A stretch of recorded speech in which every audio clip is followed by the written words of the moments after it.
Rápidamente vamos a revisar algunas de las mentiras de turno para que usted no se ponga nervioso, porque ayer le dijeron en tapa de domingo que no van a ser vacunados entre 18 y 60 años. Por supuesto lo dijeron en potencial. Quedarían sin vacunar este año los que tienen entre 18 y 60 sin enfermedades. Cualquier cosa para que usted se ponga nervioso si tiene menos de 60, que es la mayor parte de la población. ¿Se acuerda de esta otra etapa? Para que usted sepa con quiénes se está jugando y no se ponga nervioso. Esta gente miente siempre y tiene muy perversos motivos para mentir. Putin admitió que no hay vacunas para los mayores y descolocó al gobierno. Ya sabemos que hay vacunas para los mayores y se han vacunado muchísimas personas que tienen más de 60 años y próximamente todo lo que podamos vamos a hacerlo. Por lo tanto, volvamos a la tapa de ayer y descártela por completo. Esto es material para la basura, diario para envolver las papas en el supermercado.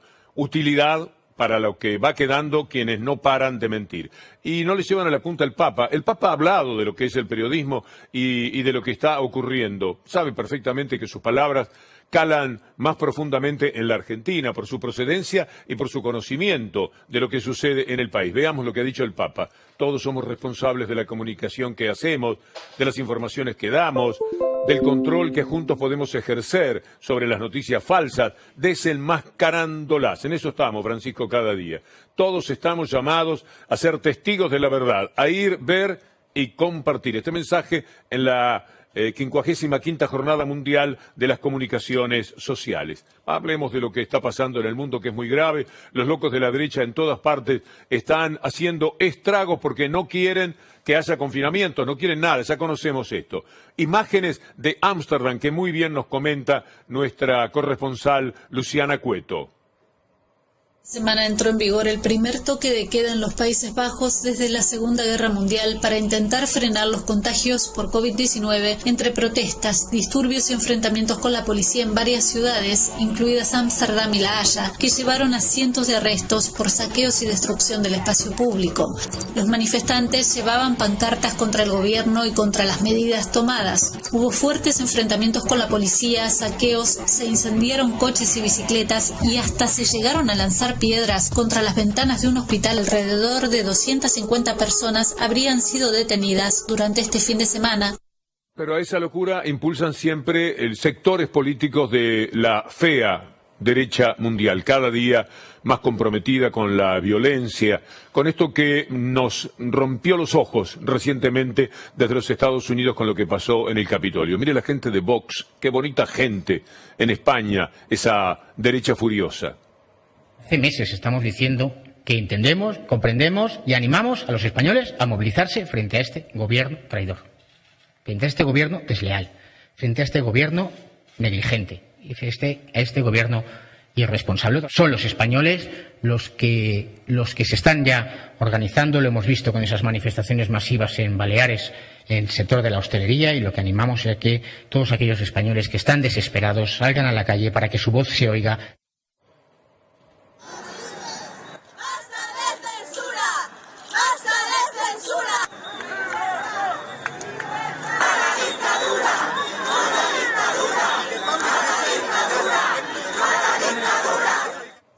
No son los del obelisco, son en este caso los de España o los de Ámsterdam. Pueden ser también los de Israel. Mire lo que pasa allí. Esto ya tiene que ver con la religión también. Los ortodoxos han cometido desmanes tremendos contra la decisión del gobierno de Israel, que atinadamente quiere confinamiento porque mientras da un ejemplo extraordinario de capacidad para vacunar a muchísima gente, a millones de personas, está padeciendo un ataque muy severo del COVID-19. Entonces toma medidas que los enloquecidos, en este caso en nombre de la religión, quieren combatir de cualquier manera. Pero las medidas sanitarias son inevitables, aún pese a los locos de acá, a los de la infectadura, a los locos de Ámsterdam, a los que no quieren dictadura, les falta poner infec para hablar de la dictadura también en España, y así sucesivamente. Las medidas que está tomando Biden son inevitables y son las que de vez en cuando se adoptan en muchos países, incluido la Argentina. Estados Unidos vuelve a prohibir el ingreso a viajeros de la Unión Europea, del Reino Unido y de Brasil. Imagínese usted que esto poco menos que aislarse. No quiere que entre. Escuchemos lo que se dice al respecto. We're instituting now a new measure for individuals flying into the United States from other countries. In addition to wearing masks, everyone flying to the United States from another country will need to test before they get on that plane, before they depart, and quarantine when they arrive in America. Pero hay que convivir con lo que es un problema que se le va a plantear a muchos países. Ojalá que no a la Argentina. Está armándose todo muy bien, pero las dificultades pueden aparecer. Mire lo que ocurre en Estados Unidos en estos momentos y nos lo cuenta desde Nueva York Anaí Rubín. Bueno, el número de contagiados ya supera los 27 millones, más de 400.000 muertos y un tema gravísimo. No hay vacuna en este país a partir del viernes. En Nueva York habían vacunado 900.000 personas, iba todo bien. Ahora no se sabe qué va a pasar, ni con la primera dosis ni con la segunda. Some people, there's a lot of people talking about things out there. Some people think maybe it'd be easier to just achieve herd immunity by letting the virus spread rampantly through the population. What do you think about that? Okay, well, that's maybe the worst idea. The general level of herd immunity right now in the country, the last time the CDC looked at it was like 10%, 12%. To get to 80, you'd have to have 4 times as many people. So are you willing to accept 1.2 million deaths in order to get to herd immunity? I don't think so. So the road to herd immunity is a vaccine, not just letting people get infected. Is there any one last thing you would say to people who do not want to get the vaccine? Yeah, I think they really need to examine carefully in their mind the reasons for that.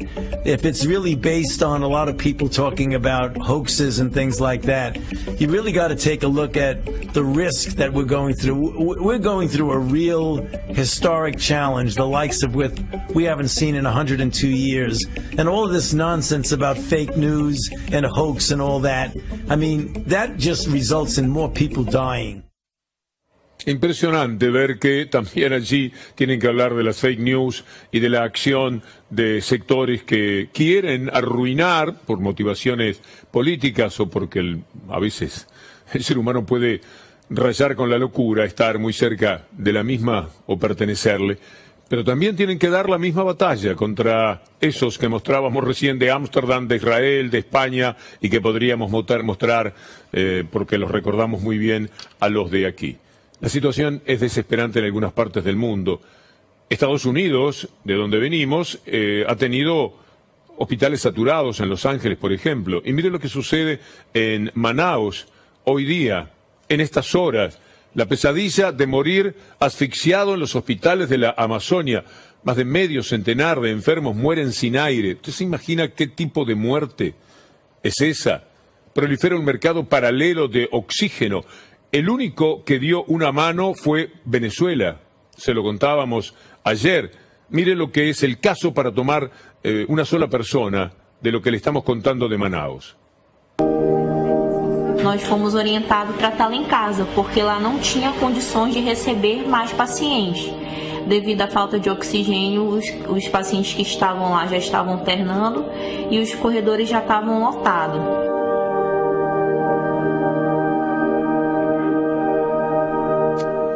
En estos casos es imprescindible que el Estado esté presente. No sucede en Brasil, ya lo sabemos, donde allí tienen un demente peor que todos esos que acabamos de ver, que se llama Bolsonaro, en esa fealdad de la derecha que no tiene límite, se va arrinconando a sí misma en el sitio más execrable de la conducta humana, en la insolidaridad, en el egoísmo, en la violencia, en la sinrazón.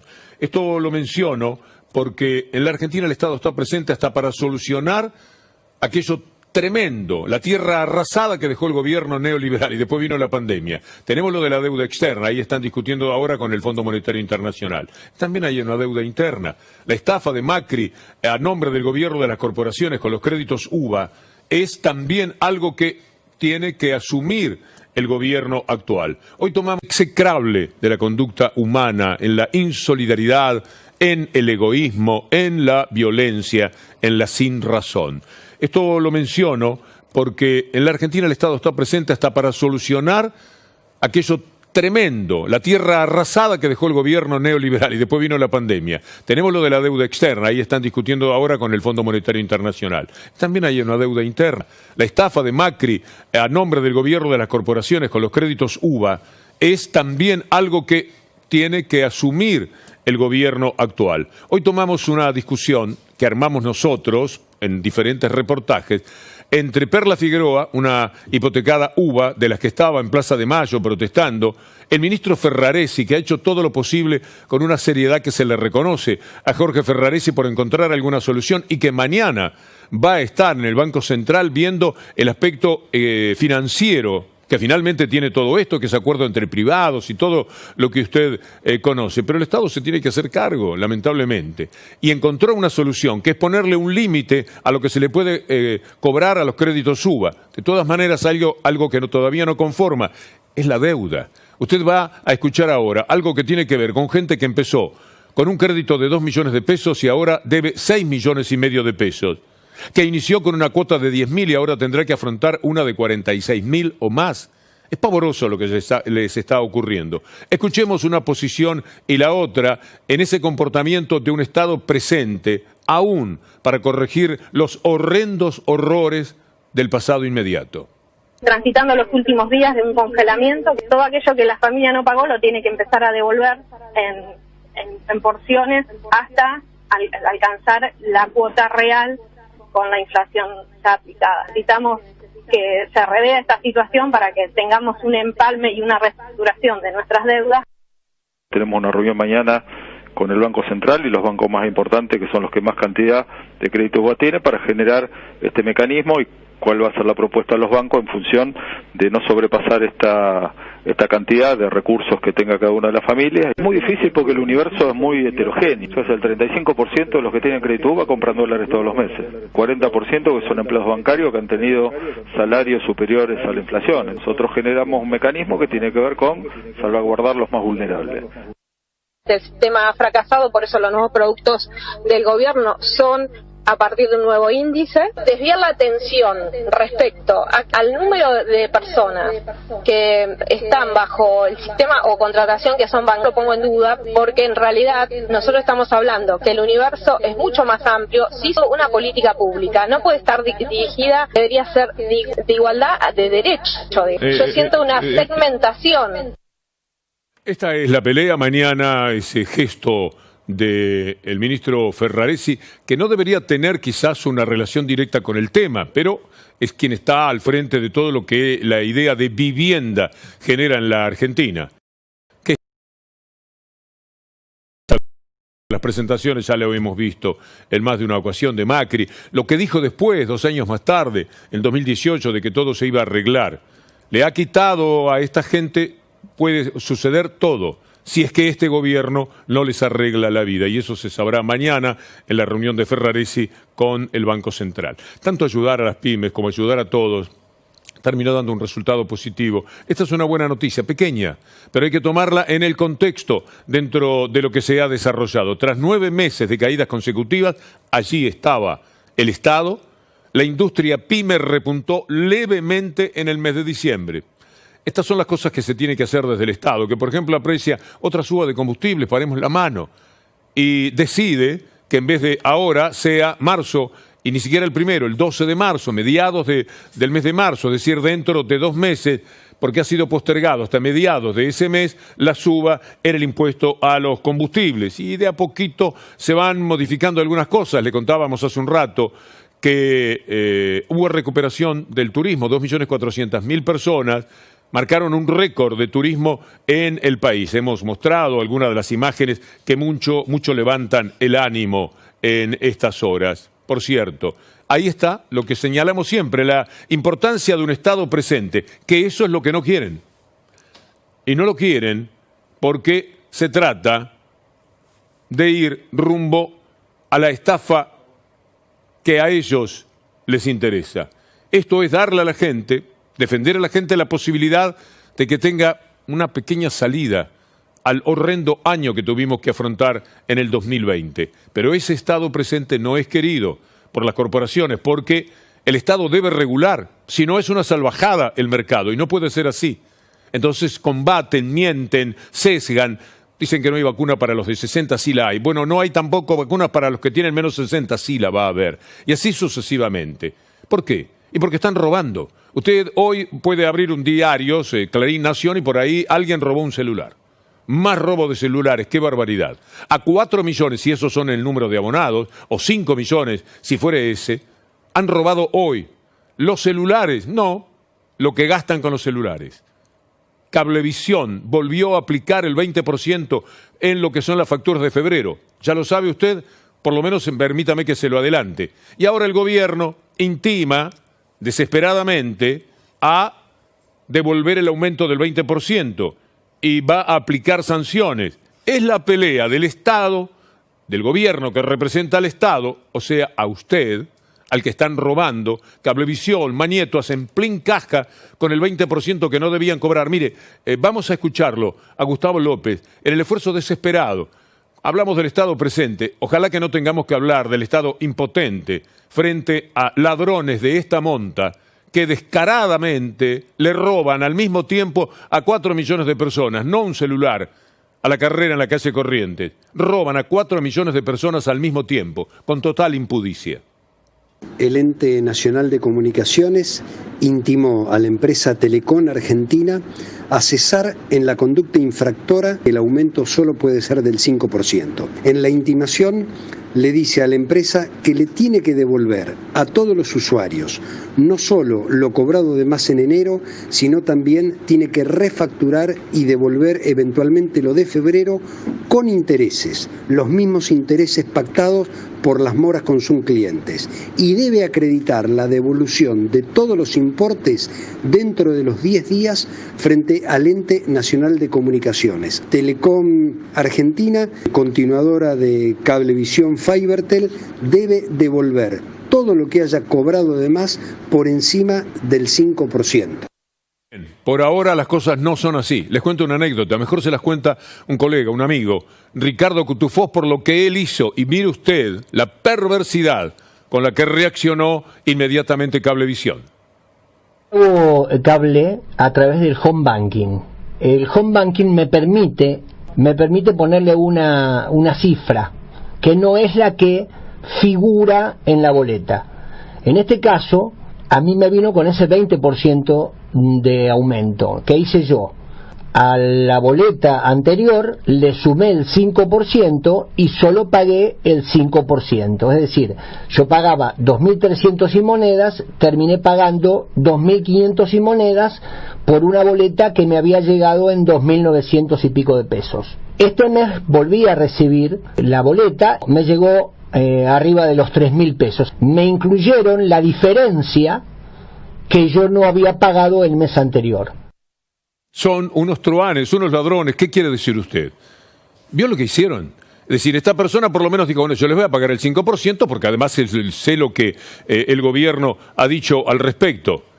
No le devolvieron a los demás lo que era el 15% que les habían cobrado de una manera incorrecta. No, a los que pagaron el 5%, como el caso de este amigo, les cobraron lo que no había pagado según lo que ellos le pretendían robar. Es decir, no querés que te robemos, te vamos a robar igual. Y lo siguen haciendo. Vamos a ver si el gobierno es capaz de controlar a esta pandilla de verdaderos delincuentes en cuyas manos estamos, pero que además se permiten el lujo de decir que otros son los delincuentes. El delincuente, y uno sale corriendo atrás del delincuente, y esos son los que se están robando todo. Así ha sido la Argentina de estos años. Por eso no quieren la democracia. Por eso no quieren que definan las mayorías, porque la mayoría esta vez definió que venía un gobierno que algo les va a hacer. Ojalá que mucho, porque no se puede vivir así, sometidos al poder de ellos en un mercado que lo pretenden siempre muy salvaje. No quieren la democracia, porque ellos saben que a la larga siempre van a perder, tendrían que perder siempre, si son muchos más los que no tienen nada o los que tienen muy poco, que aquellos que tienen mucho. Si se resuelve democráticamente, gobierno del pueblo, como nos enseñaban desde chico, implica, no, pero ellos no quieren. Están hablando de cómo modificar la democracia. John Scott es un sociólogo que habló con el colega Fontevecchia el fin de semana. Y él dice que la democracia tendría que ser ampliada. ¿Ampliada en qué sentido? Bueno, porque si no, las mayorías terminan cayendo en el populismo. Por lo tanto, ¿qué habría que hacer? Que no se resuelva el asunto en función de las mayorías. Usted dice, pero esto no es demencial. Sí lo es, pero se animan a todo. Entonces alguien, un intelectual, un tipo muy capaz, eso sí, esos intelectuales que lo son porque leen mucho, pero después dudan de todo, porque toda la nota es duda de esto, de lo que no duda, es de lo que le tiene que servir al régimen que a él le viene muy bien. Por supuesto, la democracia así como va. Cualquier día te ganan los que quieren darle al pueblo lo que es del pueblo. Y se viene el populismo, en vez del neoliberalismo, que sí directamente mata a la gente. Miren lo que hacían en la CNN, no hace, dará 2 o 3 años, también como consecuencia de la molestia que tienen con la democracia. ¿Usted se acuerda? ¿Lo vio alguna vez hablar a CNN del voto calificado? Bueno, hicimos una pregunta debido a que experimentamos tantas elecciones este año. Si el voto debe ser universal, es decir, como lo marca la Constitución en varios países, que votan todos sin distinción, o calificado, es decir, aquel que tiene determinado nivel cultural o nivel social. ¿Cómo defender cada posición? 5 palabras: voto calificado o voto universal. Luis José Valdés: voto calificado no se compra. Frank Julián: calificados, ya que los países deben ser conducidos por personas preparadas. Ven cómo refleja un poco el sentimiento en general, ¿no? Josh Steckface: mejor educación aniquilaría el populismo. Sin duda. Y G. Morad Reis: conocimiento no es sabiduría. ¿Qué tal con ese final, Creo que ya está. No, uno más. Bulorca: el voto es para quien lo entiende. Evidentemente desliza, ¿no? Voto calificado, ¿no? Cotto, este señor de la CNN, bueno, a él posiblemente le indicaron cómo venía el programa, pero el otro sabe muy bien lo que dice. Y juegan de esta forma, y la CNN también, por supuesto. Voto calificado, ampliar la democracia, basta de mayorías. ¿Qué quieren hacer? Y que usted no tenga ni siquiera la defensa cuando lo roba un diario o un telecom o lo que fuere, que usted no tenga a nadie que lo defienda, porque se imagina que si estuviera el macrismo, esta gente le había cobrado todo el año pasado con aumentos, y este año le pondría los aumentos que se les antoja, y todo sería firmado. Por eso es que tienen esa incomodidad con la democracia. Marlon Craft es un tipo muy genial, un rapero. Mire lo que hace. Sniffing the party line, intoxicated from white. That fake superiority created by authority to convince the parts he still one cast up. Cause at least you not black, and if at least you not that, then if you see and got mad that the elite don't backs of your labor, you point at your neighbor instead of up to keep you off track. They told you your sins weren't sins, but beneath that hatred is shame. Your humanity was picked and sold with the cotton of slaves. If we don't stop playing, there won't be no more generations to help. We train people for survival of the fittest in traumatic conditions and sold them things that kill them. We made life into a gamble in the name of capitalism, then tried to hit the democracy switch when COVID hit, and now it's defeat white supremacy. You gotta first want to defeat white supremacy. I don't think most of us really do. How many white mirror convos really bearing fruit? Esto dura como 5 minutos, búsquelo porque es un material excepcional. Alguien muy pensante que dice una sucesión de verdades que duelen muchísimo. Verdades que duelen, que nos han costado muy caro, son las que contiene la película Buitres, la cara salvaje del capitalismo. Una película de Joe Goldman, el acreditadísimo periodista corresponsal de ABC en toda América del Sur, que estrena este jueves a la hora 20 en cine.ar y lo repite a la misma hora el sábado, esa película de la que nos da estos datos. Lo que hizo Alberto Nisman contra el gobierno de Cristina y toda la gente que estaba atrás de este grupo estaba tratando de armar cosas periodísticas, apoyaron periodistas de Argentina y de otros lados para investigar la plata de los K, el dinero de los K en todos lugares del mundo, de Suiza, de Seychelles, de Nevada, de Delaware, de todos lados. The first time I heard about vulture funds was at the end of the 90s, but I really didn't know what they were. From that period, one journalist has followed the vulture funds, has haunted them, and dedicated 30 years in uncovering who they are and how they work. My name is Greg Palast. I'm an investigative reporter, but I used to be an investigative economist, and I got my training, interestingly, at the University of Chicago, where I studied under Milton Friedman, and I was actually the only American member of what you call the Chicago Boys. There's hedge funds, which are meant to hedge risk. They have a value in the market. They provide a real service to the financial community and to nations. Then there's the vulture funds. They're proud to be called vulture funds. They chew the corpses of dying nations, of dying companies, of dying people. Okay? These guys are not businessmen or financiers as we know them. This is very important. It's not, sometimes they talk about, we are owed money. They didn't lend money that they're trying to get back. They don't produce a product. They don't create a service. What they are doing is they are corpse chewers. They're feeding off dying nations, dying people, dying corporations. Va a ser excepcional acontecimiento periodístico y cinematográfico esta película el jueves y el sábado a las 8 de la noche en cine.ar. Periodismo siempre puede significar un riesgo. José Luis Cabezas tomó una fotografía de un enorme valor periodístico en su tiempo y lo pagó con su vida. Lo mandaron a asesinar. Un hombre muy querido. Hoy los reporteros gráficos lo siguen recordando a 24 años como si fuera la primera semana de aquel trágico episodio. José Luis se fue, aunque siempre está presente cuando hablamos de periodismo. Se fue en manos de asesinos que tenían que cobrarse una foto de un hombre tan pero tan poderoso que no podía tolerar que le hubieran tomado esa foto, porque lo que a él le importaba era el anonimato. Por eso muchas veces ponemos sobre la mesa los nombres de los actuales delincuentes, desde el periodismo o de la actividad que sea, porque hay que saberlo, aún asumiendo los riesgos que José Luis Cabezas tomó con aquella foto inolvidable de Chabrán.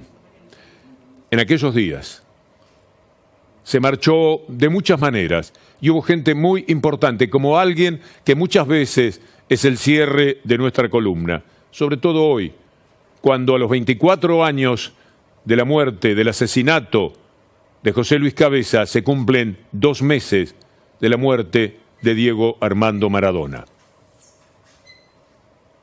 Se empieza a pedir al gobierno nacional que esclarezca qué pasó con José Luis Cabezas, el reportero gráfico de la revista Noticias, asesinado en la madrugada del sábado.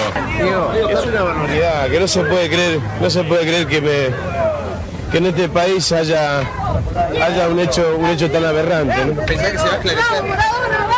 Yo creo que los argentinos tenemos que decirle al presidente, a todas las autoridades, que se tiene que esclarecer. Digo, le demostrando además que no queremos de ninguna manera que esto quede en el recuerdo, ¿no? Digo, demostrás una vez más tu sensibilidad con tu presencia en este lugar, ¿verdad? Mira, ¿sabes lo que pasa? Yo quiero una Argentina mucho mejor, lo digo todos los días. ¿Siendo lo suficiente como para esclarecer el hecho? No creo, porque no tenía que haber pasado. Así estaba Diego. Van a quedar con Antonio Fernández Llorente, gallego, en la continuidad de la programación de C5N. Gracias, como siempre, a Julián Capazo, a Anabela Sánchez, a Leandro Gabriel. Y a ustedes la invitación para mañana a las 6 de la tarde en El Diario, si Dios quiere.